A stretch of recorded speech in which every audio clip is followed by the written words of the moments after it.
Ya, entonces. Deciden comenzar, me pasan la voz.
Doctor, no se le escucha.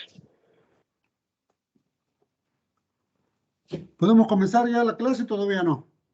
Sí, sí, doctor, ya podemos comenzar ya. Ya, perfecto, gracias.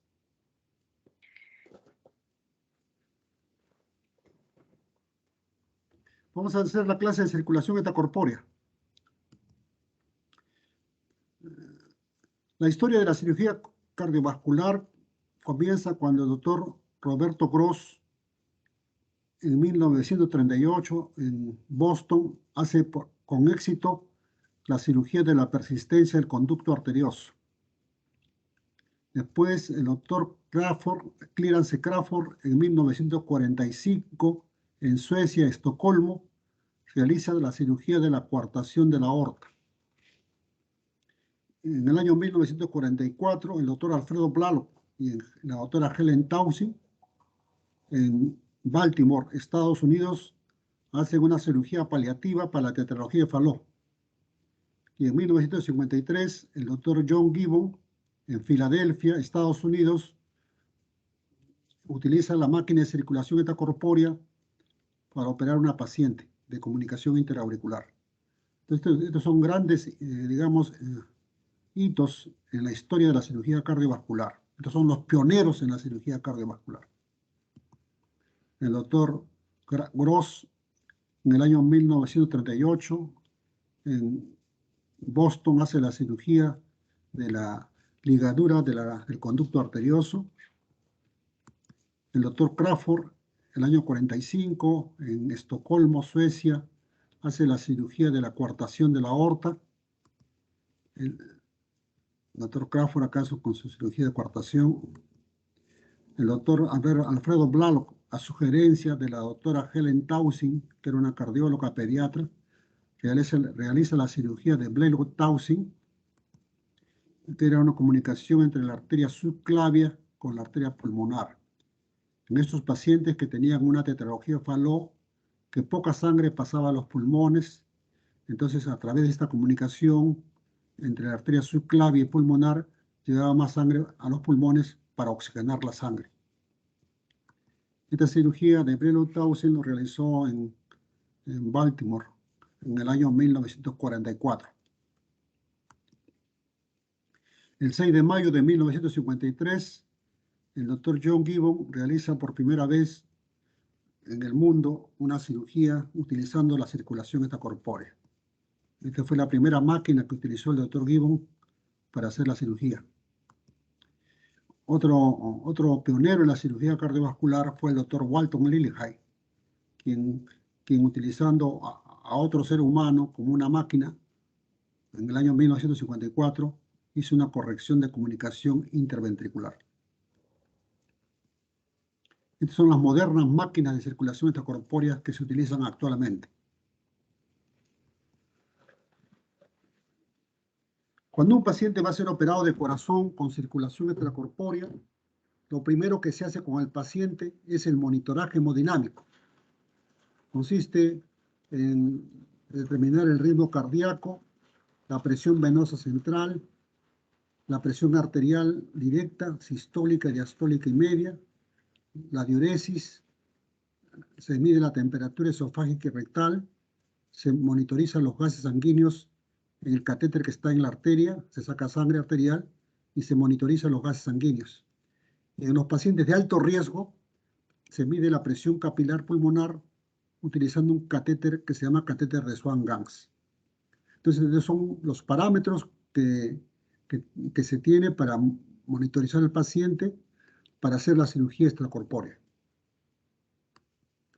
La vigilancia continua de las variables fisiológicas durante la intervención quirúrgica. Estos parámetros es muy importante para el cirujano, anestesiólogo y perfusionista para el control del paciente durante la operación. Entonces, lo primero que se hace es colocar electrodos en el tórax para monitorizar el ritmo cardíaco durante toda la operación. Se coloca un catéter en el cuello para monitorizar la presión venosa central. Se coloca un catéter en la arteria para monitorizar la presión sistólica, diastólica y media. Se coloca un catéter de Swan-Ganz en una vena periférica para monitorizar la presión capilar pulmonar.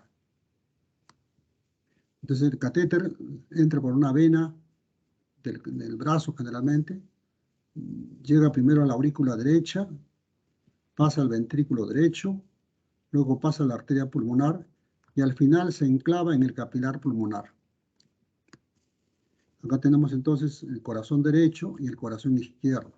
Ese catéter que ha ingresado por el lado derecho se enclava en el capilar pulmonar porque se sabe que la presión que se obtiene en el capilar pulmonar es la misma presión de la aurícula izquierda, porque aquí todo esto está, digamos, en continuidad. Entonces no hay algo que, digamos, que dificulte esa presión. Entonces normalmente la presión del capilar pulmonar es igual a la aurícula izquierda. Y la presión de la aurícula izquierda es igual a la presión del ventrículo izquierdo en diástole. En diástole la válvula mitral se abre y comunica ampliamente la aurícula con el ventrículo. Entonces la presión que se obtiene en la aurícula es igual a la presión del ventrículo en diástole. Entonces la presión capilar pulmonar es igual a la presión de la aurícula izquierda y es igual a la presión diastólica final del ventrículo izquierdo. Entonces, de esa manera, uno con este catéter puede monitorizar la presión del ventrículo izquierdo y para saber cómo está funcionando la bomba izquierda. Y con la presión venosa central, monitorizamos la bomba derecha. La circulación extracorpórea comprende el conjunto de sistemas que permite reemplazar parcial o totalmente la función cardíaca, la función pulmonar o ambas en forma temporaria, sin provocar alteraciones irreversibles de las constantes biológicas. Ello permite la corrección de patologías cardíacas o de los grandes vasos, sean adquiridas o congénitas. Acá tenemos el paciente que está listo para hacer, digamos, la operación, ¿no? Previamente se le ha monitorizado la presión venosa central, la presión arterial, ¿no? Y una vez que está monitorizado ya se le hace la intubación endotraqueal para la anestesia. Aquí está expuesto el tórax para hacer la incisión, que es la esternotomía media. Entonces, una vez que el paciente ya está monitorizado, se hace la anestesia, comienza la operación con una incisión en la línea media del esternal y se corta el hueso con una sierra eléctrica. Abierto el tórax, se expone el pericardio, se corta el pericardio y se expone el corazón. La aurícula derecha, ventrículo derecho, aorta, pulmonar, orejuela izquierda y más atrás está el ventrículo izquierdo. Acá tenemos un paciente expuesto, digamos, el corazón para hacer la cirugía con circulación extracorpórea. Aquí tenemos la aurícula derecha, el ventrículo derecho, la arteria pulmonar, y acá tenemos una aorta ascendente, dilatada, aneurismática. Es un aneurisma de la aorta ascendente. Acá tenemos otro tórax abierto, ¿no? Aquí vemos una tetralogía de Fallot, la aurícula derecha, ventrículo derecho, arteria pulmonar, arteria aorta, que diga, y la pulmonar bien chiquitita, está atrofiada. Entonces, una vez que está abierto el tórax, está expuesto el corazón, se hacen los preparativos para entrar en circulación extracorpórea. Primero se diseca la vena cava superior, pasando una cinta umbilical alrededor de la vena cava superior. Luego se pasa otra cinta umbilical alrededor de la vena cava inferior. O sea, se hace la disección de las venas cavas. Acá tenemos el corazón con las cintas umbilicales colocadas alrededor de la vena cava superior y alrededor de la vena cava inferior. Luego se hace la heparinización, se hepariniza al paciente, se coloca en vía endovenosa, heparina, para que la sangre sea anticoagulada. La circulación extracorpórea nunca se hubiera podido realizar si no se anticoagula al paciente. Ya la heparina había sido inventada en 1916 por MacLean, ¿no?, que era un estudiante de medicina. Entonces, luego de heparinizar al paciente, se puede colocar cánulas en el paciente.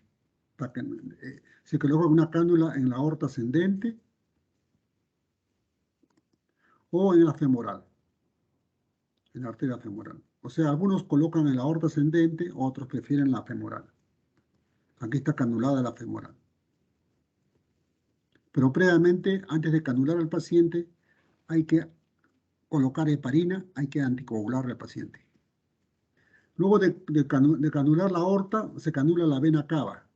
Aquí se hace una incisión en la orejuela y se coloca una cánula orientada hacia la cava superior.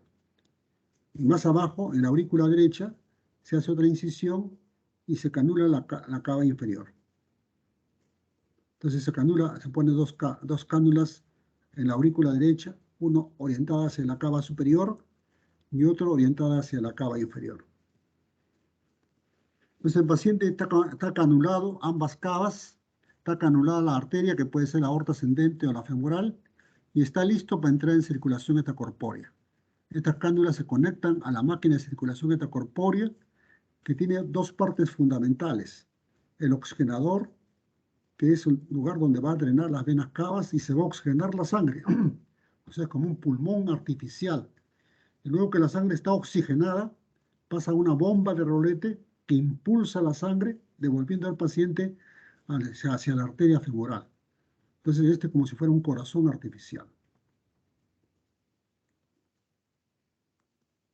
Entonces, acá está el paciente conectada a la máquina de circulación extracorpórea, el oxigenador, donde la sangre se oxigena, y acá la bomba arterial, que es una bomba de rolete. Entonces, este paciente está monitorizado, la presión arterial, la presión venosa, la diuresis, para controlar la máquina de circulación extracorpórea. Cuando entra en circulación extracorpórea el paciente, entra primero, o sea, se drena la sangre del paciente a la máquina, donde se va a oxigenar la máquina y se va después a bombear nuevamente hacia el paciente. Entonces la sangre del paciente drena a la máquina de circulación extracorpórea por gravedad, porque el paciente está más alto que la máquina. Y primero se entra en circulación parcial y luego se entra en perfusión total. Perfusión parcial es cuando la sangre del paciente drena por estas cánulas de cava hacia la máquina de circulación extracorpórea y donde se va a oxigenar el paciente. Y también otra parte de la sangre va a ir por los costados del tubo hacia la aurícula derecha, ventrículo derecho y al pulmón, donde la sangre se va a oxigenar al paciente. O sea, en perfusión parcial, la sangre se oxigena tanto en la máquina de circulación extracorpórea en el propio pulmón del paciente. O sea, en este tiempo, cuando recién ha entrado en circulación intracorpórea, el anestesiólogo tiene que seguir insuflando el pulmón para oxigenar la sangre. Luego de pasar unos minutos, unos 5 minutos más o menos, que se ha estabilizado el paciente con la circulación intracorpórea, se entra en perfusión total, que consiste en que las cintas de cava, las cintas umbilicales que estaban por fuera de la vena cava, se ajustan contra el tubo de cava, obligando a toda la sangre a pasar por las cánulas de cava solamente a la máquina. Entonces, en este momento que está en perfusión total, la sangre solamente se va a oxigenar en la máquina de circulación intracorpórea, ya no en el pulmón.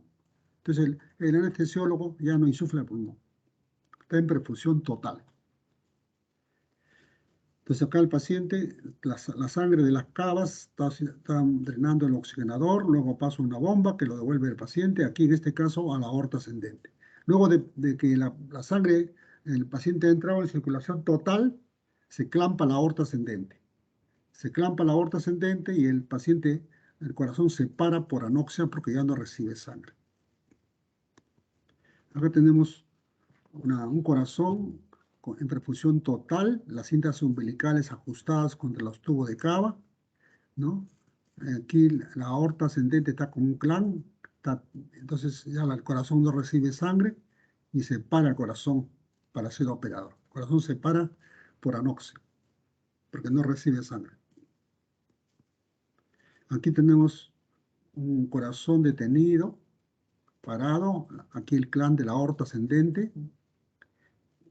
Aquí tenemos las cánulas de cava sacando la sangre del paciente. Aquí tenemos otra operación de comunicación, de cirugía de la válvula mitral. Aquí tenemos el clan de la aorta ascendente. Acá las cánulas de cava extrayendo la sangre del paciente a la máquina, ¿no? Y aquí el corazón detenido. Aquí se ha abierto la aurícula izquierda. Se está viendo la válvula mitral que va a ser reemplazada.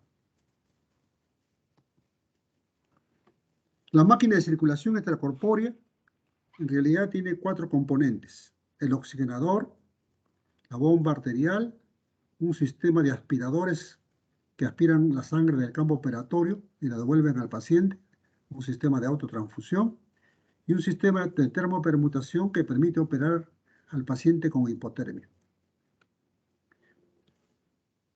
Entonces tiene 4 componentes. Los oxigenadores, cuando comenzó la cirugía extracorpórea, al inicio eran de disco, posteriormente fueron de burbuja y en los últimos años es de membrana. Con el oxigenador de membrana permite una oxigenación más fisiológica y el paciente puede estar hasta 24 horas con circulación extracorpórea sin haber daños en la sangre.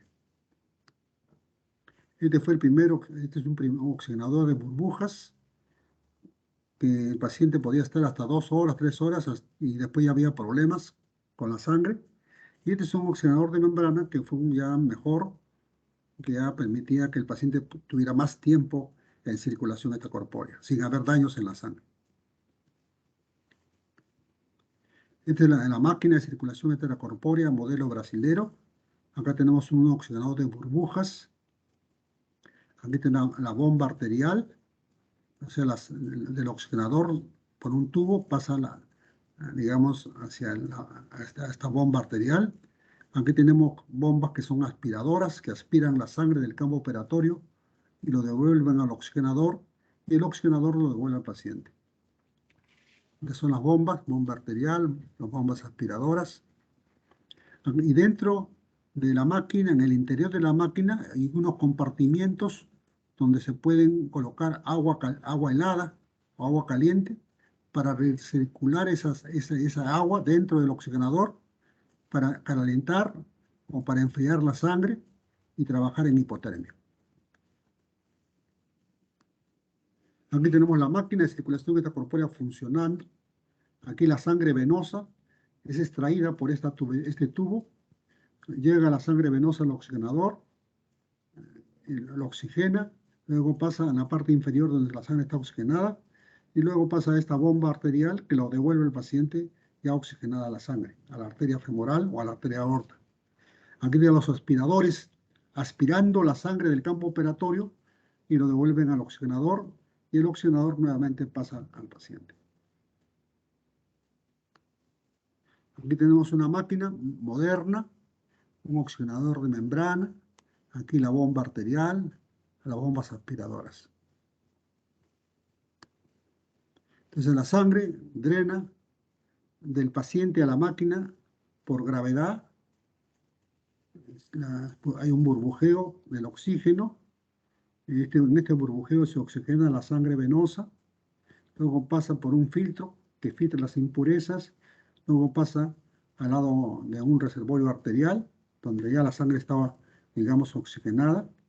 Y luego sale del oxigenador hacia una bomba que lo bombea al paciente, a la arteria femoral o a la aorta ascendente.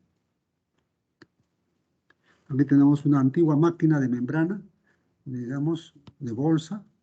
Aquí tenemos que está siendo controlada por una perfusionista, una enfermera entrenada en manejar la máquina de circulación extracorpórea. Acá están los cirujanos operando al paciente, aquí tenemos la instrumentista, aquí tenemos el anestesiólogo.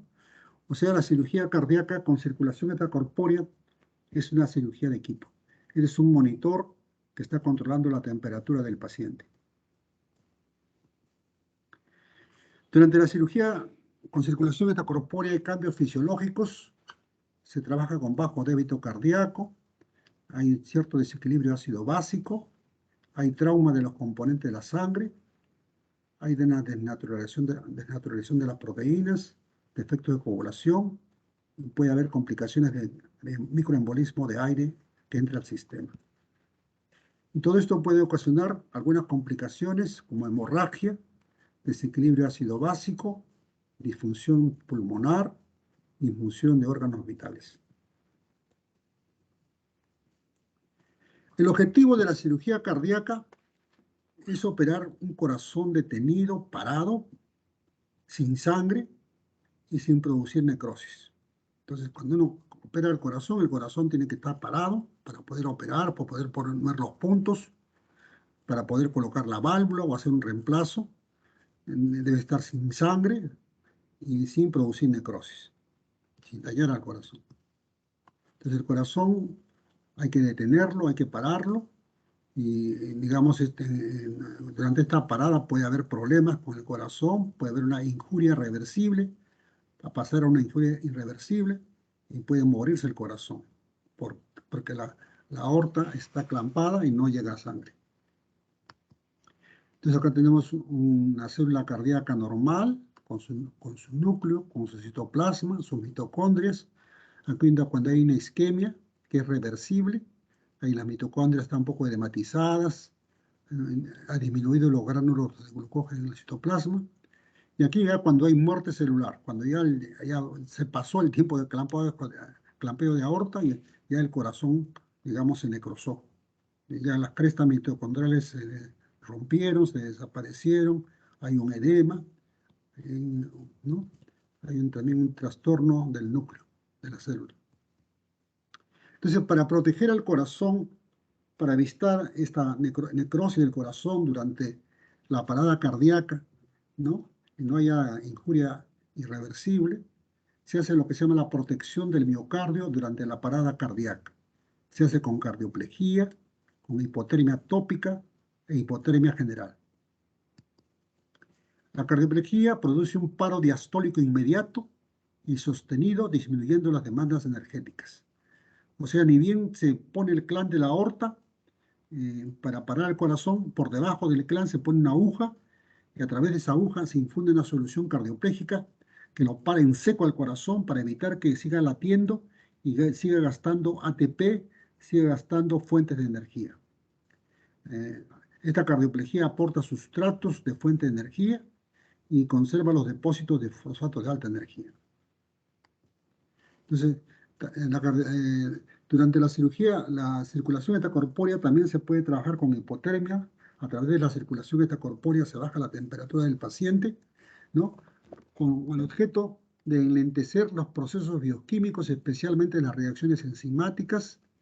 Existe una relación directa entre el grado de actividad de las reacciones bioquímicas y la temperatura. La reducción de la actividad metabólica reduce el consumo de oxígeno. El consumo de oxígeno puede considerarse como una medida de la actividad metabólica. O sea, el objetivo de la hipotermia es de disminuir el consumo de oxígeno de la célula cardíaca. Cuando se trabaja una hipotermia leve, a 30 grados, hipotermia moderada a 26 grados e hipotermia profunda a 15 grados. O sea, según la complejidad de la operación, se va trabajando con hipotermia que puede ser leve, moderada o profunda. Cuando la cirugía es más difícil, demora más, digamos, más compleja es la cirugía, se trabaja a 15 grados. Un cerebro normalmente tolera la anoxia, tolera sin sangre 5 minutos. Pero un cerebro que está a 28 grados de temperatura tolera 20 minutos sin sangre. Cuando está a 26 grados tolera 30 minutos. Cuando está a 22 grados tolera 45 minutos. Cuando está a 18 grados de temperatura el cerebro tolera 60 minutos sin sangre. Y cuando está a 14 grados, 80 minutos. Entonces la solución cardioplégica que se inyecta generalmente en la aorta ascendente, que es la cardioplejía anterógrada, fundamentalmente contiene potasio, porque el potasio a 30 miliequivalentes que se infunde, o a 27 miliequivalentes, entra por la raíz de la aorta hacia las coronarias, entra al miocardio y lo para en seco al corazón el potasio. Entonces el potasio es un componente fundamental de la cardioplejía. La cardioplejía puede ser anterógrada a través de la aorta ascendente o puede ser retrógrada por el seno coronario.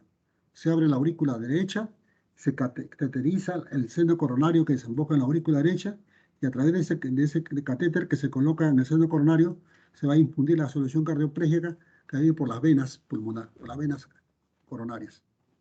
La cardioplejía puede ser cristalóide o puede ser sanguínea. Se saca la sangre del oxigenador, sangre arterializada, sangre oxigenada, y se pasa por vía anterógrada o retrógrada. Acá tenemos el paciente con el corazón con el corazón clampado, la aorta ascendente. Inmediatamente por debajo del clamp se pone una aguja que se infunde una solución cardioplégica. Se echa una solución salina helada a la cavidad pericárdica para hacer una cardioplejía, una hipotermia tópica. Acá tenemos en la cardioplejía, lo más importante es el potasio, que lo va a parar en seco al corazón. Una cardioplejía anterógrada. La cardioplejía retrógrada se hace canulando en la aurícula derecha el seno coronario. En este seno coronario drena todas las venas pulmonares. Entonces, en retroceso, va a ir la sangre, va a ir la cardioplejía a todo el corazón. Acá tenemos una cardioplejía anterógrada y cardioplejía retrógrada.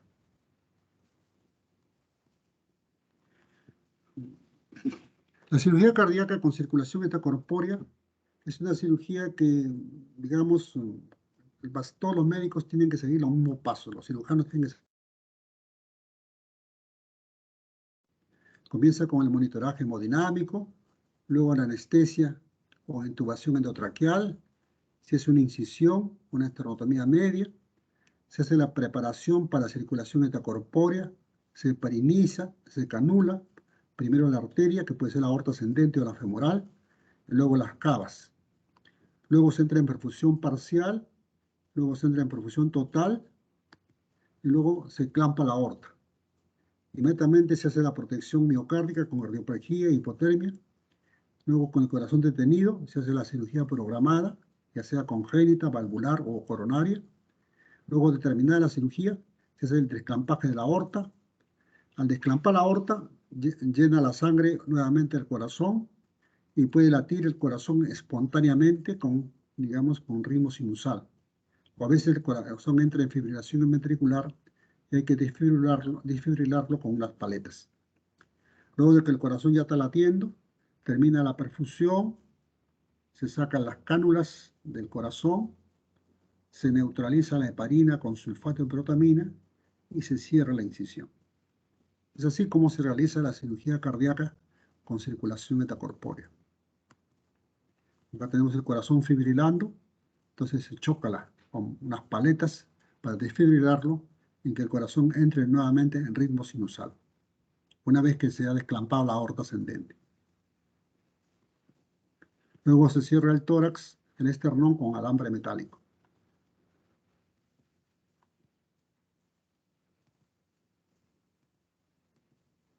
Luego se cierra la piel. Durante la circulación extracorpórea hay 4 tiempos. El tiempo de anestesia, que puede ser 4 horas.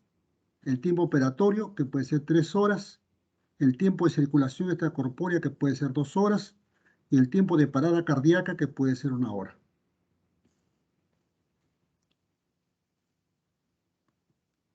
Luego que ha terminado la operación, el paciente pasa a la unidad de cuidados intensivos, donde generalmente el paciente está con intubación endotraqueal, con un pulmón artificial, con una máquina que le va a hacer la función del pulmón, digamos, un respirador artificial. En los niños de bajo peso, para operar a los niños de bajo peso por debajo del año de edad, si no se mueren, por ejemplo, la transposición de los grandes vasos, en el cual la aurícula derecha comunica con el ventrículo izquierdo y la aurícula izquierda comunica con el ventrículo derecho. Si el paciente no se opera dentro del primer año de edad, se muere el paciente. Entonces hay que operarlo antes del primer año de edad.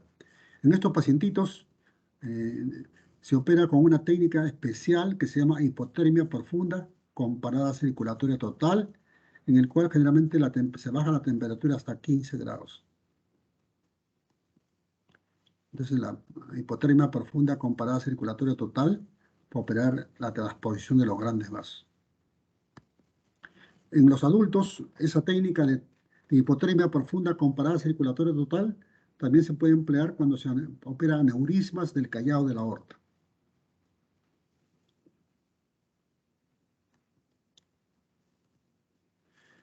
Cuando tenemos un aneurisma de la aorta torácica descendente, se emplea un tipo especial de circulación extracorpórea que se llama bypass atrioizquierdo femoral. Se coloca una cánula en la aurícula izquierda, se saca la sangre hacia la máquina, se bombea la sangre a la femoral. Entonces el cuerpo es oxigenado, ¿no?, por la máquina, y el corazón latiendo irriga la parte superior del cuerpo.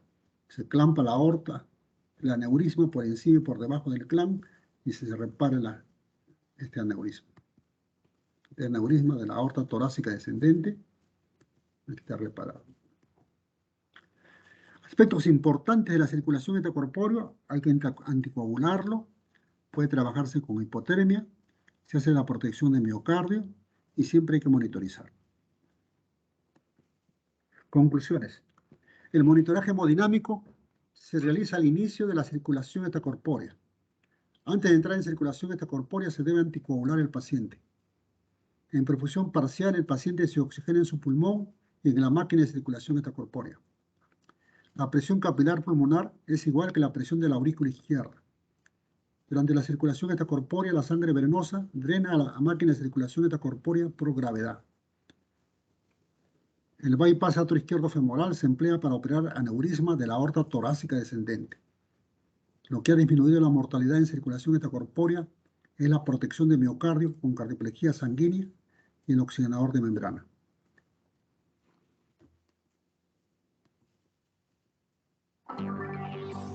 El corazón y los pulmones funcionan en forma conjunta para mantener las células del cuerpo oxigenadas. En el proceso circulatorio, el corazón bombea sangre deficiente en oxígeno a los pulmones y luego recibe sangre oxigenada de los pulmones para distribuirla al resto del cuerpo. Con frecuencia el corazón puede dañarse debido a una enfermedad cardíaca o traumatismo. Para reparar el daño puede ser necesaria una cirugía a corazón abierto, donde se abre el tórax para exponer el corazón. En algunos procedimientos a corazón abierto, a veces es necesario detener el corazón para reparar el músculo cardíaco, las válvulas u otras estructuras. La bomba de circulación extracorpórea extracorpórea permite al cirujano detener el corazón cuidadosamente, sin interrumpir la circulación sanguínea. Esta máquina consta de una bomba que cumple la función del corazón y un oxigenador que cumple la función de los pulmones. En la revascularización, bypass con circulación extracorpórea, la sangre deficiente en oxígeno es desviada de las cámaras superiores del corazón para ser conducida a una cámara en la bomba de circulación extracorpórea. Luego la sangre se transfiere a un oxigenador donde es oxigenada. La bomba conduce la sangre nuevamente al sistema arterial del paciente y el cuerpo continúa la circulación sanguínea por su cuenta. Después de repararlo, el corazón se reinicia y se retira la bomba de circulación extracorpórea.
Muy bien, ¿alguna pregunta, algún comentario?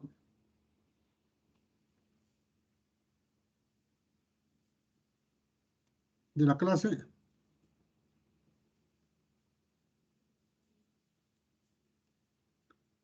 ¿Aló?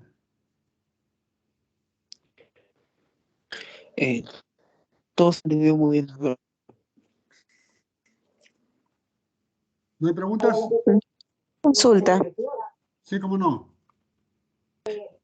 Por favor, repetir la parte que mencionó entre la diferencia entre circulación anterógrada y circulación retrógrada, por favor. No, no es circulación, es cardioplejía. Hay una cardioplejía anterógrada y una cardioplejía retrógrada. Cardioplejía, o sea, es para proteger al corazón. Son sustancias que se introducen al corazón para que el corazón se detenga, ¿no? Y rápidamente, porque cuando uno pone el clan en la aorta, el corazón late un rato hasta que se para. Y en ese rato que late, o sea, más o menos 5 minutos que está latiendo hasta que se para, gasta mucho ATP, gasta mucha fuente de energía. Entonces, lo que hay que hacer es poner el clan en la aorta inmediatamente que el corazón se pare. Y para eso se pone la cardioplejía que contiene potasio. Entonces, el potasio, digamos, no para el corazón en seco. La cardioplejía se puede poner en la aorta ascendente, ¿no? O se puede poner una cánula en el seno coronario que se encuentra en la aurícula derecha, donde desembocan las venas, mientras a través de una cánula que se coloca ahí, se infunde cardioplejía retrógrada, que va por las venas y también llega al corazón. Entonces son cardioplejía anterógrada y retrógrada. Gracias, doctor. ¿Alguna otra pregunta o comentario, por favor?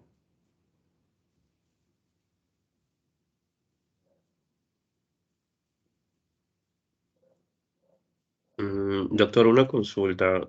En la circulación cardíaca, propiamente cardíaca, mm, ¿cómo esa parte se encuentra bastante limitada o cuánto tiempo lo utilizan? ¿No generan áreas de isquemia en el mismo corazón? Claro, el objetivo de la circulación extracorpórea es de tener al corazón para poderlo operar, pues, porque un poco difícil es operar un corazón latiendo, porque hay que abrir la aurícula, hay que abrir el ventrículo, hay que abrir la aorta, entonces no se puede operar así, pues, porque sangraría todo, ¿no? No se podría poner ni en los puntos con un corazón latiendo. Entonces hay que parar el corazón para poderlo operar. Entonces, generalmente se utiliza la máquina de circulación extracorpórea que hace la función del corazón y del pulmón. Y mientras tanto el corazón está parado. Entonces, pero el corazón parado hay que protegerlo también para que no se muera la célula cardíaca. Y eso se hace con la cardioplegía, con la hipotermia. Entonces, eso protege al corazón durante el tiempo que ha estado parado.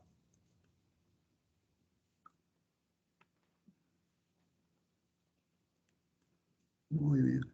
¿Alguna otra pregunta o comentario?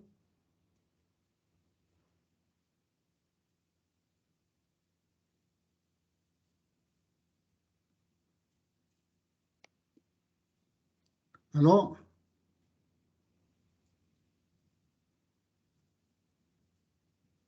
¿No hay preguntas? ¿Aló? ¿Me escuchan? Todo estuvo muy claro, doctor, con la exposición. Ya, muy bien. Entonces vamos a pasar a otra clase.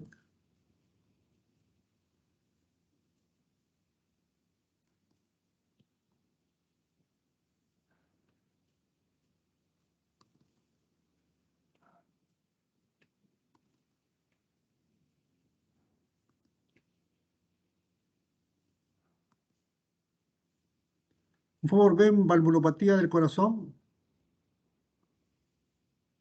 Sí, doctor. Ya vamos a esperar 5 minutos para comenzar esta clase de valvulopatía del corazón. Por favor.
Vamos a comenzar con la clase, por favor. ¿Me escuchan?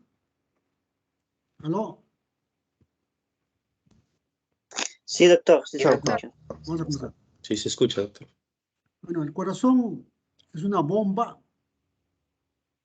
muscular que tiene 4 válvulas. Válvula mitral, válvula tricúspide, válvula aórtica y válvula pulmonar. Esas válvulas se abren o se cierran dependiendo del ciclo cardíaco. En las válvulas se pueden, digamos, ver muy bien un ecocardiograma. Acá tenemos la válvula tricúspide, aquí la válvula mitral. O sea, para examinar las válvulas, el mejor examen es el ecocardiograma. Acá tenemos el eco en otra posición, sagital. Aquí se ve muy bien el funcionamiento de la válvula mitral y la válvula aórtica. O sea, en diferentes posiciones se pueden observar las válvulas para ver si están funcionando correctamente o no. Cuando un corazón, digamos, está enfermo sus válvulas, estas válvulas se pueden cambiar por válvulas artificiales. Las válvulas artificiales se dividen en 2 grandes grupos: válvulas mecánicas y válvulas biológicas. Las válvulas mecánicas tienen la ventaja que son válvulas que duran de por vida, pero el problema que tienen es que hay que anticoagular al paciente. Las válvulas biológicas tienen la ventaja que no necesitan anticoagulación, pero la durabilidad es corta, duran aproximadamente 10 años. La primera válvula que se colocó en un ser humano fue la diseñada por el ingeniero Lowell Edwards y colocada por el doctor Alberto Starr en Oregon en el año 1960 en Estados Unidos. La válvula de Starr-Edwards. Esta válvula de Starr-Edwards era una válvula de bola, de silastic, encerrada dentro de una jaula metálica. Aquí veía su anillo, reforzada con una tela de teflón, para poder amarrar y sujetar la válvula en el corazón. Esta válvula ve la bola, al moverse la bola dentro de la jaula, hace el movimiento de válvula. Acá tenemos la válvula mitral, acá la válvula aórtica, al revés.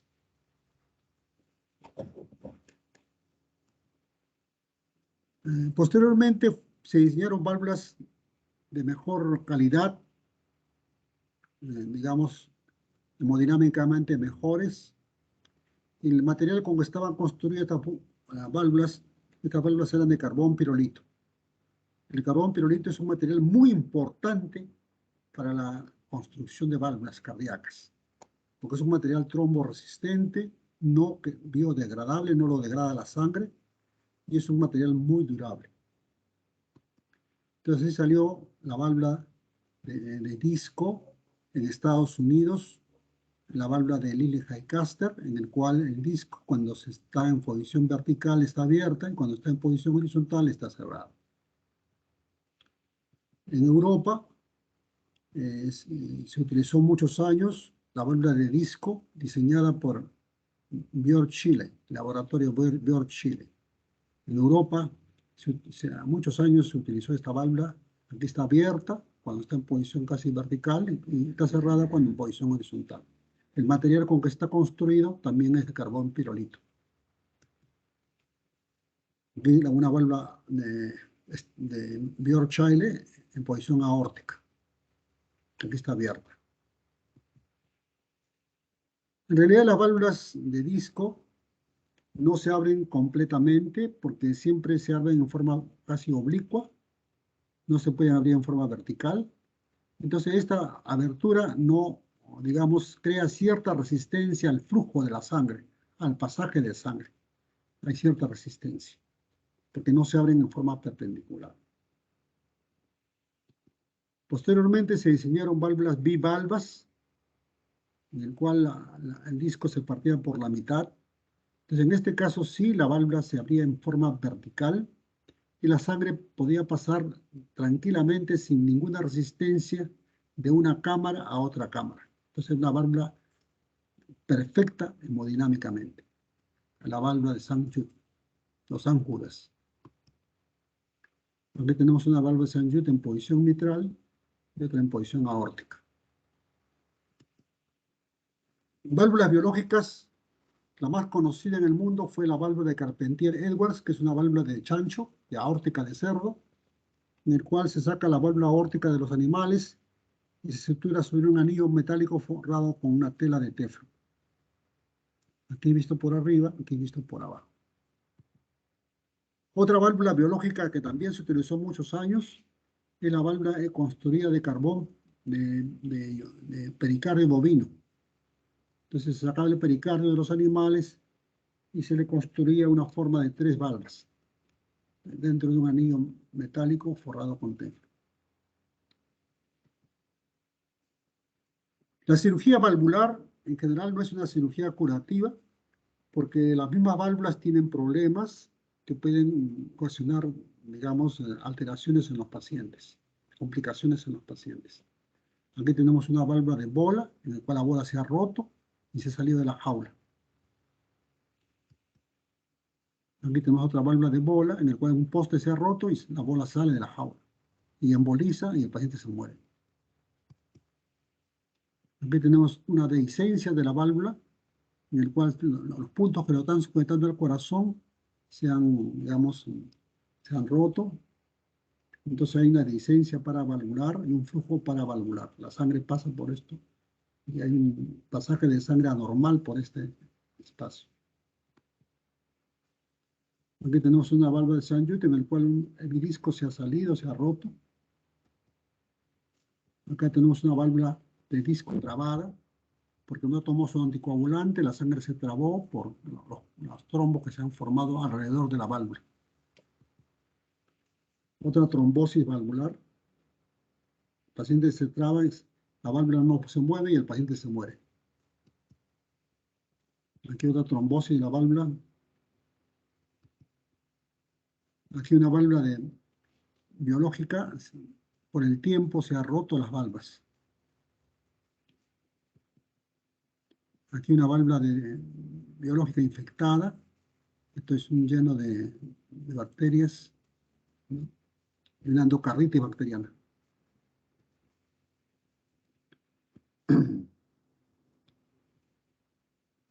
Un paciente que va a ser operado de corazón generalmente es operado porque tiene disnea. La disnea está, digamos, según la clasificación, en grado 1, grado 2, grado 3, grado 4. Grado 1, cuando hay una disnea a los grandes esfuerzos. Grado 2, disnea a los medianos esfuerzos. Grado 3, disnea al reposo. Grado 4, disnea al reposo. El 3, disnea a los pequeños esfuerzos. Entonces, generalmente los pacientes que se van a operar el corazón tienen disnea a los medianos esfuerzos, a los pequeños esfuerzos. o sea, grado 3. Generalmente se opera en grado 3. La indicación de válvulas depende de la edad del paciente. En los niños que requieren válvulas debe colocarse válvula mecánica, porque si se coloca válvula biológica, la válvula se calcifica muy rápido. A los 2 años está calcificando y hay que cambiar la válvula. Entonces en los niños se prefieren válvula mecánica. En los adultos, en las mujeres jóvenes que no han tenido hijos, se requiere válvula biológica, porque si tienen válvula mecánica ya no pueden tener hijos por el embarazo.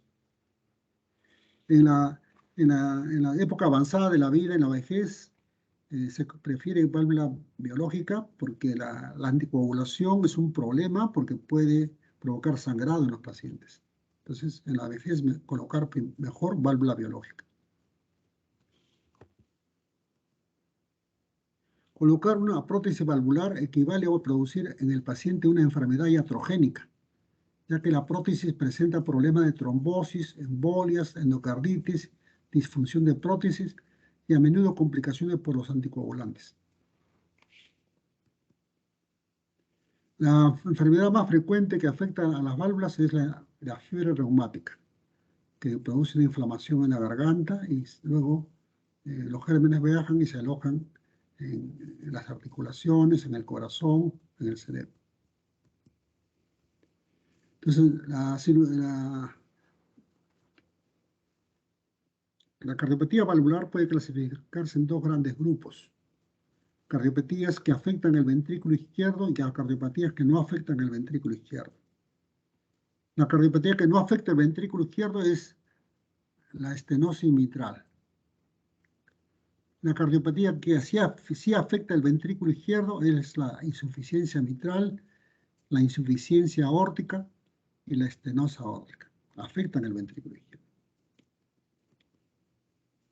La estenosis, sabemos que la válvula mitral es un aparato valvular formado por un anillo, 2 valvas, las cuartas tendinosas y los músculos papilares. Todo eso forma el aparato valvular mitral.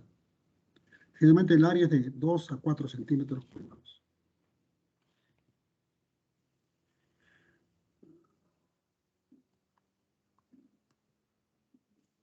En la estenosis mitral, generalmente la válvula está estrecha, no deja pasar la sangre de la aurícula al ventrículo. En la aurícula se acumula la sangre, crece la aurícula izquierda, hay un crecimiento de la aurícula izquierda. Hay una dificultad en pasar la sangre de la aurícula al ventrículo por esta válvula estrechada. El ventrículo izquierdo está protegido por la lesión, o sea que el ventrículo izquierdo no se deteriora porque todo el problema es hacia atrás de la válvula, hacia la aurícula y hacia el pulmón. La etiología de la estenosis mitral el 99% es reumática y el 1% congénita. Hay un aumento de la presión de la aurícula izquierda por acumulación de sangre en la aurícula, un aumento de la presión pulmonar, de la arteria pulmonar, un aumento de la resistencia vascular pulmonar y una disfunción del ventrículo derecho. La severidad de la válvula depende del grado de obstrucción. Cuando es leve, el área está a 2 centímetros cuadrados. Cuando la obstrucción es moderada, el área es de 1.5 centímetros cuadrados. Cuando la obstrucción es grave, el área de la válvula es 1 centímetro cuadrado. Entonces, la estenosis mitral, hay un aumento de la presión de la aurícula izquierda por acúmulo de sangre en la aurícula izquierda. Esto aumenta la presión capilar pulmonar, repercute en el pulmón, va a producir disnea. Y la dilatación de la aurícula izquierda produce fibrilación auricular en la aurícula y produce.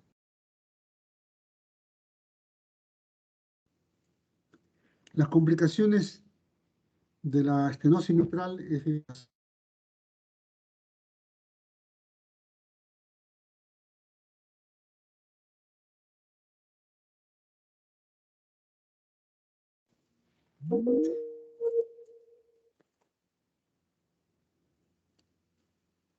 ¿me escuchan? ¿Aló? Sí, doctor. Sí, doctor, se Sí se le escucha, doctor. un ratito. Gracias. La indicación quirúrgica de la estenosis mitral es grado funcional 3 o 4 o sea, disnea los pequeños esfuerzos, ¿no? O en ortopnea. Cuando el área valvular está a 1 centímetro cuadrado menos y cuando existe embolia arterial. Estas son las indicaciones de la estenosis mitral, de la operación, ¿no? De la estenosis mitral. Se indica operación cuando tiene grado funcional 3 o 4, cuando el área valvular está en 1 centímetro cuadrado menos y cuando existe embolia arterial. Acá un paciente que tiene hemoptisis es una complicación de la estenosis mitral. Muchos pacientes que tienen estenosis mitral con hemoptisis se les confunde con tuberculosis pulmonar. El paciente que también tiene estenosis mitral, la sangre que está, los trombos que están en la aurícula izquierda pueden salir y embolizar a una arteria periférica y producir una obstrucción arterial aguda. Aquí tenemos una válvula operada, una válvula que más o menos tiene 1 centímetro cuadrado. Otra válvula estenosada, todo el aparato valvular, subvalvular está todo cerrado, está todo sinequiado. Aquí tenemos una estenosis mitral con una gran aurícula izquierda. Un gran crecimiento de la aurícula izquierda. Aquí tenemos una estenosis mitral, un gran crecimiento de la aurícula izquierda. Hay trombos en el interior por fibrilación auricular. Esta gran acumulación repercute en el pulmón, produciendo una hipertensión pulmonar que repercute en el ventrículo derecho, haciendo un crecimiento del ventrículo derecho y provocando posteriormente insuficiencia del ventrículo derecho con congestión pulmonar, el hígado y edema. Entonces, el gran crecimiento de la aurícula, ¿no? Aumenta la presión en la aurícula izquierda que repercute en el pulmón, produciendo una hipertensión pulmonar. Esta hipertensión pulmonar provoca un crecimiento del ventrículo derecho. El paciente generalmente con estenosis mitral hace disnea, insuficiencia cardíaca izquierda. Entonces el paciente generalmente hace trombos en la aurícula. Cuando hace fibrilación auricular, trombos en la aurícula, esos trombos pueden salir disparados a la circulación provocando embolias. Pueden embolizar al cerebro, pueden embolizar a órganos o a las arterias, produciendo una obstrucción arterial aguda.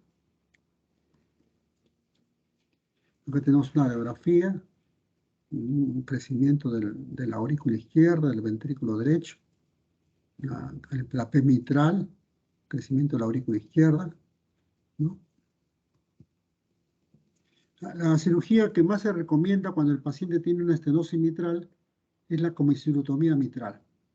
Se para el corazón con la circulación extracorpórea, se abre la aurícula izquierda, se ve la válvula mitral que está cerrada en los extremos y con un bisturí se corta, se abre la válvula. La comisurotomía mitral.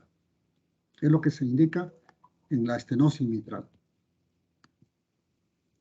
En los pacientes que tienen la válvula estenosada pero calcificada, llena de calcio, como una piedra, lo que se recomienda es cambiar la válvula. Se saca la válvula y se cambia por una válvula artificial.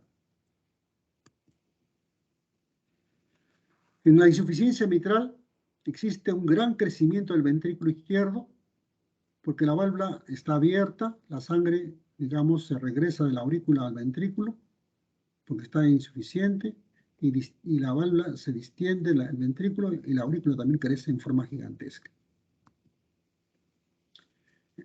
Una de las causas de insuficiencia mitral es el prolaxo de la válvula mitral. La válvula mitral prolaxa la aurícula, provocando una insuficiencia. Entonces, en la insuficiencia mitral, lo que pasa es que el corazón, cuando bombea la sangre, bombea la aorta y bombea la aurícula. Digamos, escapando la sangre hacia la aurícula porque la válvula está abierta. Entonces hay una insuficiencia mitral. Esa gran cantidad de sangre que pasa a la aurícula dilata la aurícula. Luego esa cantidad de sangre que llegaba a la aurícula pasa nuevamente al ventrículo, distendiendo el ventrículo. O sea, hay un crecimiento del ventrículo izquierdo. La insuficiencia mitral puede ser de origen reumático, infección, endocarditis bacteriana, puede ser por un infarto de miocardio que necrosa los músculos papilares, ¿no? O puede haber un prolapso en la válvula mitral y puede ser traumático. Un golpe en el tórax puede romper las cuerdas tendinosas y provocar una insuficiencia mitral aguda. Generalmente hay un jet de regurgitación auricular izquierdo durante la sístole del ventrículo izquierdo. Hay una sobrecarga crónica del ventrículo izquierdo por aumento del flujo durante la diástole. Una elevación de la presión venosa pulmonar y de la aurícula izquierda. Entonces acá tenemos la sangre, pasa a la aorta durante la sístole y pasa a la aurícula. ¿Ves? Como la sangre está viniendo del ventrículo hacia la aurícula, por insuficiencia de la válvula mitral. Puede haber los músculos papilares necrosados, se sueltan en un infarto miocardio. La indicación quirúrgica de la insuficiencia mitral es cuando está en grado funcional 3 o 4, cuando está en grado funcional 2, cuando existe un crecimiento del ventrículo izquierdo en forma desmesurada. Acá tenemos una aurícula grandaza, un ventrículo grandazo en la insuficiencia mitral, que repercute en el pulmón, provocando una hipertensión pulmonar, que repercute en el ventrículo derecho, provocando una insuficiencia cardíaca derecha. Es muy importante en la insuficiencia mitral valorar la función ventricular, la fracción de eyección, la diferencia entre sístole y diástole. Aquí tenemos el ventrículo en sístole y en diástole. Hay una buena separación porque hay una buena contracción ventricular. Aquí la separación es mínima, el ventrículo con el sístole y diástole no se separan, digamos, y entonces el ventrículo no contrae muy bien, su fuerza ya ha perdido la fuerza contráctil del ventrículo. En este caso ya no está indicada la cirugía, porque ya prácticamente hay que hacer un trasplante. Aquí hay una insuficiencia moderada del ventrículo izquierdo, en el cual hay una pequeña separación entre la sístole con la diástole. En cambio acá, arriba está muy bien, una buena función ventricular, un buen pronóstico quirúrgico. Todo esto se puede valorar en un ecocardiograma. Aquí tenemos una insuficiencia cardíaca derecha, producido por una insuficiencia mitral. Una hepatomegalia, edemas. Aquí un gran crecimiento del ventrículo izquierdo, de la aurícula izquierda, que se ve tanto en la radiografía como en el electrocardiograma, en la insuficiencia mitral. En la insuficiencia mitral generalmente hay que cambiar la válvula mitral, se cambia la válvula. Aquí tenemos el corazón detenido, en circulación extracorpórea, se abre la aurícula izquierda y se está cambiando la válvula mitral por una válvula de Starr-Edwards. Starr-Edwards. Aquí tenemos la aurícula izquierda abierta, colocándose una válvula de Starr-Edwards en posición mitral. La patología aórtica puede ser insuficiencia aórtica, estenosis aórtica o doble lesión aórtica. La insuficiencia aórtica, la etiología es fiebre reumática, endocarditis bacteriana, sífilis, síndrome de Marfan, o cuando la persona nace con una aorta bicúspide.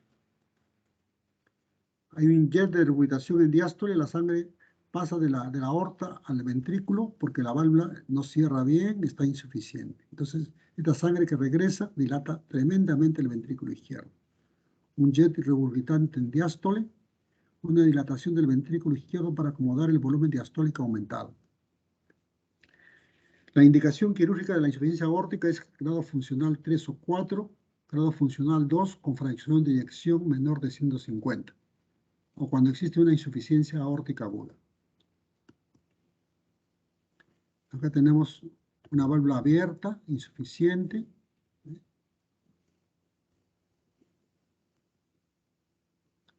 Aquí una insuficiencia aórtica. Aquí un gran crecimiento del ventrículo izquierdo con sobrecarga diastólica. Un gran crecimiento del todo el corazón corazón bovino que se presenta en la insuficiencia aórtica. Aquí una válvula operada, aquí un velo retraído que provoca insuficiencia aórtica. Aquí una aorta bicúspide con una doble lesión aórtica. Aquí una insuficiencia aórtica por endocarditis. Aquí las válvulas están comidas por la bacteria. Aquí un cambio de válvula aórtica con una prótesis de Lilith y Caster. En la estenosis aórtica hay un estrechamiento de la válvula aórtica. El ventrículo izquierdo tiene que crecer en forma desmesurada con una hipertrofia severa para vencer la resistencia que ofrece el anillo aórtico estenosado. La etiología de la estenosis aórtica es reumática, congénita o aterosclerótica. Reumática, congénita o aterosclerótica. Existe un gradiente sistólico a través de la válvula aórtica para vencerla. Hay mayor presión en el ventrículo para poder vencer la resistencia de la obstrucción de la válvula aórtica. Y hay una dilatación postestenótica de esta válvula. Hay una severa hipertrofia del ventrículo izquierdo. El paciente con síncope o angina sobrevive en menos de 3 años. Y los que tienen insuficiencia cardíaca en menos de 1 año. En estos pacientes, en estenosis aórtica hay lo que se llama muerte súbita. Un paciente puede amanecer muerto en un 20% con estenosis aórtica. Se opera cuando el paciente tiene cualquier síntoma, disnea, síncope o desmayo o angina de pecho. Cuando tiene un gradiente sistólico entre el ventrículo y la arteria aorta de más de 50 milímetros de mercurio. O cuando la válvula tiene un diámetro, tiene 0.5 centímetros por metro cuadrado o menos del paciente. Entonces, la estenosis aórtica provoca dolor precordial, desmayo o disnea. Esos son los síntomas de la estenosis aórtica. Y también se presenta en muerte súbita. Aquí tenemos una válvula estenosada con una gran hipertrofia del ventrículo izquierdo. Aquí hay una hipertrofia severa del ventrículo izquierdo con sobrecarga sistólica. Aquí el cambio de válvula aórtica fue una prótesis artificial. En la estenosis aórtica. Aquí cambiando la válvula. Una válvula de Saint-Just o válvula biológica.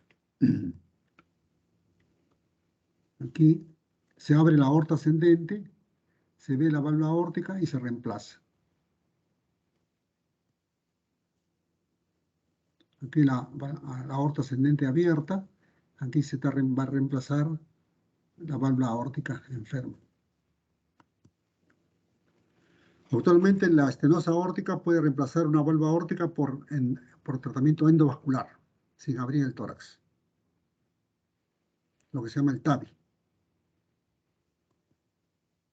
Conclusiones. La cirugía valvular es paliativa y no curativa. El ecocardiograma es el examen más importante para evaluar las válvulas cardíacas y la función ventricular. Las válvulas mecánicas requieren anticoagulación. La hemoptisis que se presenta en la estenosis mitral puede confundir con tuberculosis pulmonar. La obstrucción arterial aguda puede presentarse en la estenosis mitral por embolia arterial. La muerte súbita se presenta en la estenosis aórtica. Una mala función ventricular contraindica una cirugía valvular.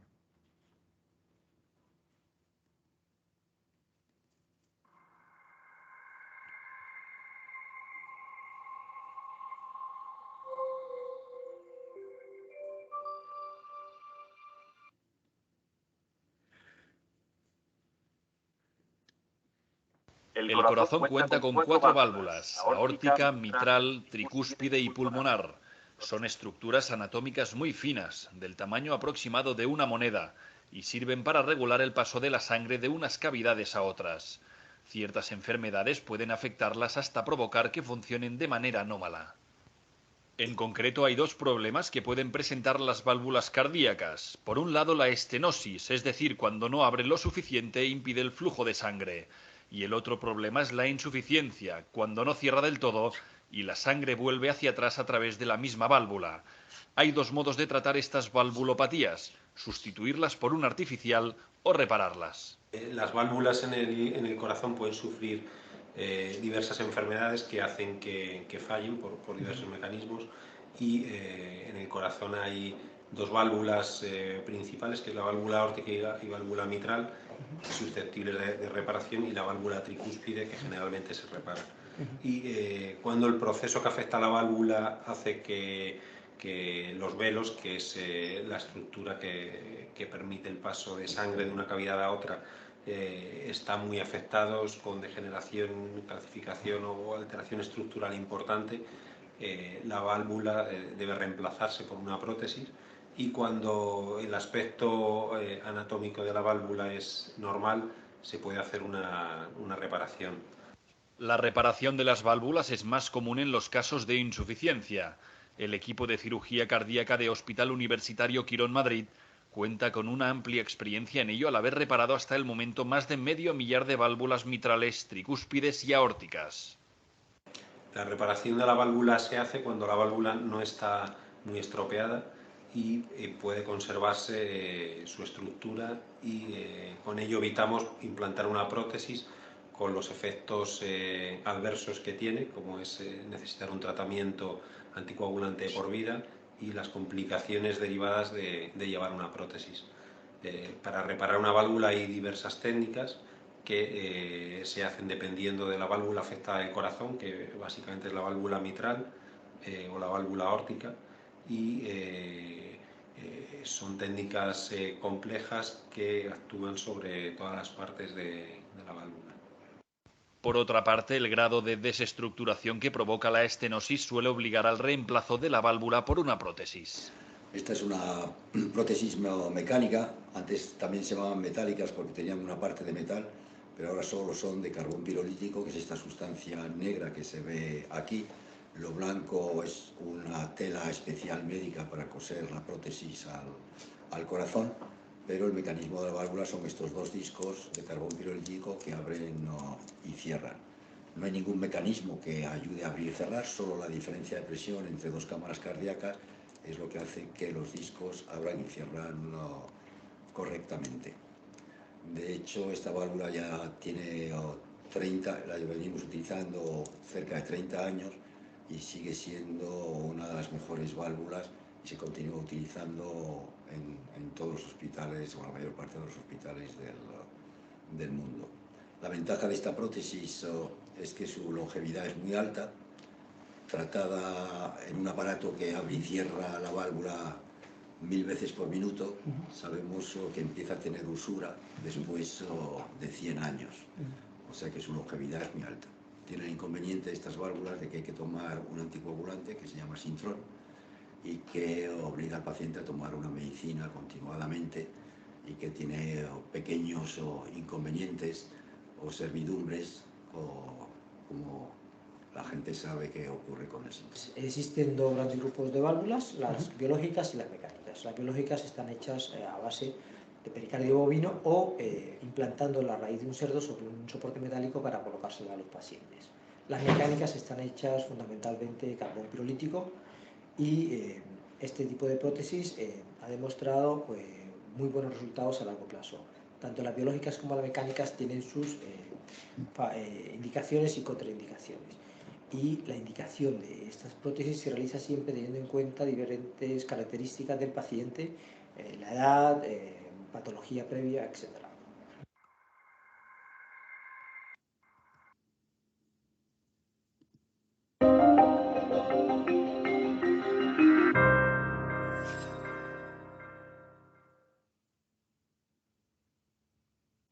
Las 4 válvulas del corazón, aórtica, mitral, tricúspide y pulmonar, se encargan de controlar la dirección del flujo sanguíneo a través de este órgano, un papel vital, aunque sin embargo pueden dejar de desempeñarlo. El primer síntoma, la fatiga.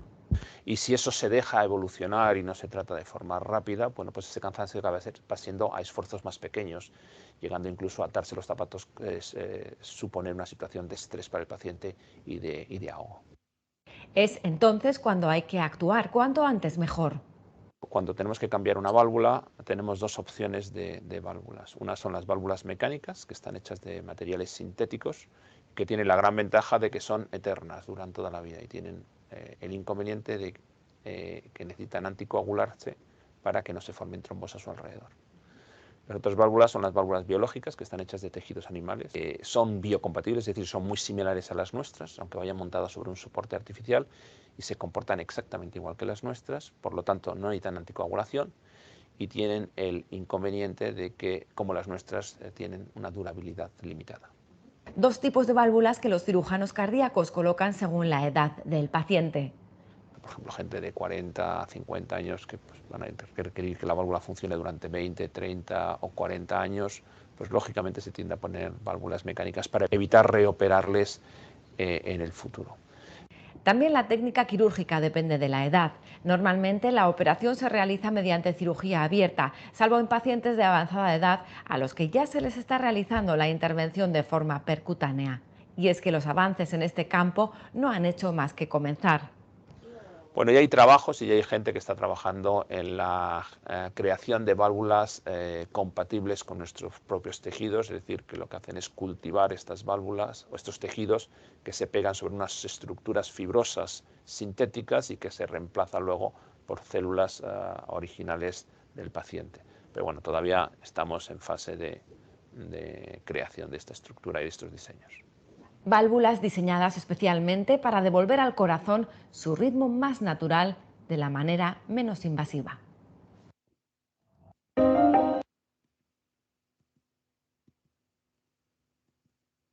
Muy bien, ¿alguna pregunta, algún comentario?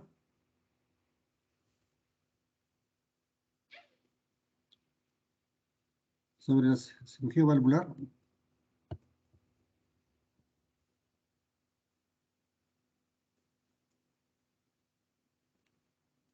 ¿Alguna pregunta?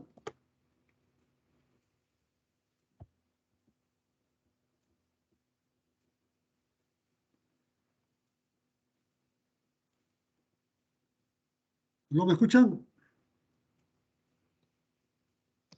Sí se le escucha, doctor. Sí se escucha, doctor. ¿No hay preguntas o comentarios?